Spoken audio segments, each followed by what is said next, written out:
Why is it that the hardest thing in the world is to convince a bird that he is free and that he can prove it for himself if he just spend a little time practicing? A quote from Jonathan Livingston Seagull in the book Entrepedia. Have you ever thought of being an entrepreneur? Have you had a big idea and wondered how to execute it, how to get there, how to have a startup and grow beyond? Well, this book, Entrepedia, offers you 20 steps.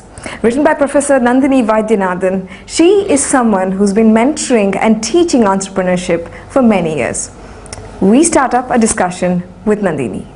Nandini, could you briefly share with me the experiences that led you to arriving at these 20 steps which you've recommended in your book? Voice of experience. Been mentoring for close to 6 years now, and the head count is about 650 entrepreneurs. I think 80% of them are startup entrepreneurs. Most of them are internet startup entrepreneurs. So I kind of figured somewhere along the way that they may have domain knowledge, they may know how to build a proto of a good product, but the rest of it is, absolutely Greek and Latin to them. And what I saw was what was absent in the ecosystem, in the entrepreneurial space.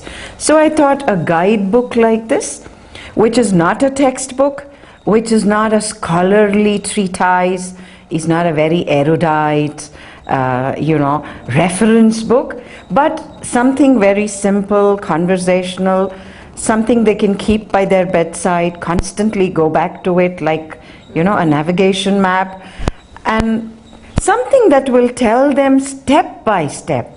Like, I said in the book, there is a logical flow in my head that each step stems from the previous one and leads into the next. But if the guy wants to jumble it, he's free to do it. The entrepreneur is free to do it. But I saw a certain logicality there. Nandini, your book, Entrepedia, as well as what you've said now, is very pertinent to the context we are in now as a country, and the changes that are coming about, and the increasing number of people who are eager to try out entrepreneurship. Why do you think now is a good time? I think opportunities are exploding around us. Opportunities thrown up by technology, by globalization, by market shift, by consumer preferences. Also, I think a couple of changes again in the ecology, in the social ecology that has happened. One is, I think there is a realization that entrepreneurship is not necessarily riskier than being an employee. Today, I think there is a growing awareness that being an employee is riskier. Absolutely. Because somebody could pink slip you, right? And I think the realization that knowledge and skill can get you the right entrepreneurial attitude, number one. Number two, entrepreneurship can be taught. It doesn't have to be left to the caprice and whimsicality of a DNA, so you don't have to be born with it. Number three, that it's all right to fail as an entrepreneur. It doesn't typecast you as a failed human being.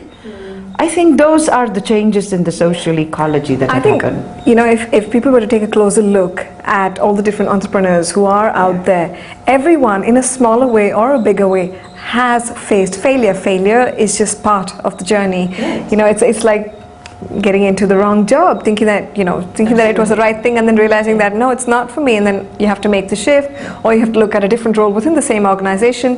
When you become an entrepreneur at the start of the journey, I think it's 50-50, right? 50% probability that I will build a fantastic company, 50% probability that I will be a miserable failure. So it's equal.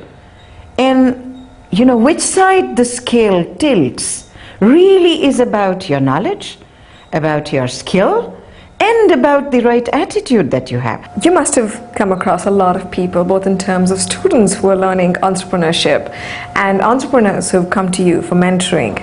Of your interactions with these individuals, which would you consider was the most remarkable?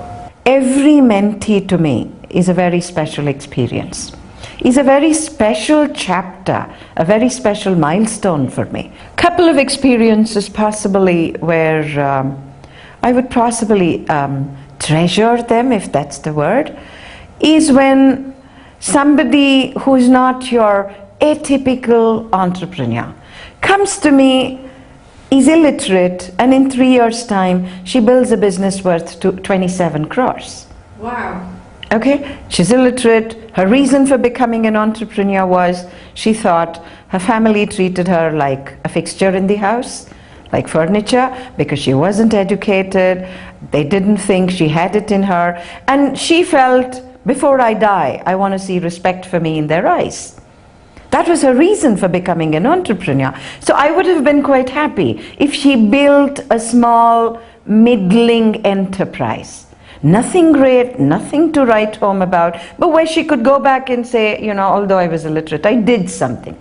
But what did she do? She built a 27 crore enterprise, took her whole family by surprise, and she continues to remain the same uneducated, soft-spoken, humble woman. It hasn't changed. Fabulous. Thank you. Thank you for being on Chai with Lakshmi. Thank you also for the lovely cup of tea. Thank you, Lakshmi. It was my pleasure and privilege to be on your show.